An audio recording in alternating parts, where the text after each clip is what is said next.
حضرت ابو ہریرہ رضی اللہ عنہ فرماتے ہیں کہ رسول اللہ صلی اللہ علیہ وآلہ وسلم نے فرمایا، عورتوں کے بارے میں میری وصیت کا ہمیشہ خیال رکھنا، کیونکہ عورت پسلی سے پیدا کی گئی ہے، پسلی میں بھی سب سے زیادہ ٹیڑھا اوپر کا حصہ ہوتا ہے۔ اگر کوئی شخص اسے بالکل سیدھی کرنے کی کوشش کرے تو انجام کار توڑ کے رہے گا، اور اگر اسے وہ یوں ہی چھوڑ دے گا تو پھر ہمیشہ ٹیڑھی ہی رہ جائے گی۔ بس عورتوں کے بارے میں میری نصیحت مانو، عورتوں سے اچھا سلوک کرو۔ صحیح البخاری حدیث نمبر 3331۔ حضرت ابو ہریرہ رضی اللہ عنہ فرماتے ہیں کہ نبی کریم صلی اللہ علیہ وآلہ وسلم نے فرمایا، تم انسانوں کو کان کی طرح پاؤ گے بھلائی اور برائی میں۔ جو لوگ جاہلیت کے زمانے میں بہتر اور اچھی صفات کے مالک تھے، وہ اسلام لانے کے بعد بھی بہتر اور اچھی صفات والے ہیں، بشرطے کہ وہ دین کا علم بھی حاصل کریں، اور حکومت اور سرداری کے لائق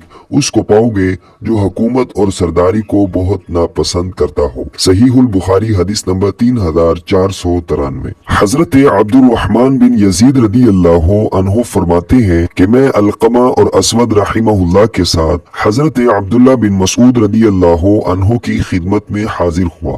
انہوں نے ہم سے کہا کہ ہم نبی کریم صلی اللہ علیہ وآلہ وسلم کے زمانے میں نوجوان تھے اور ہمیں کوئی چیز میسر نہیں تھی۔ حضور اکرم صلی اللہ علیہ وآلہ وسلم نے ہم سے فرمایا، نوجوانوں کی جماعت، تم میں جسے بھی نکاح کرنے کے لیے مالی طاقت ہو اسے نکاح کر لینا چاہیے، کیونکہ یہ نظر کو نیچی رکھنے والا اور شرمگاہ کی حفاظت کرنے والا عمل ہے، اور جو کوئی نکاح کی بوجہ غربت طاقت نہ رکھتا ہو اسے چاہیے کہ روزے رکھے، کیونکہ روزہ اس کی خواہشات نفسانی کو توڑ دے گا۔ صحیح البخاری حدیث نمبر 5066۔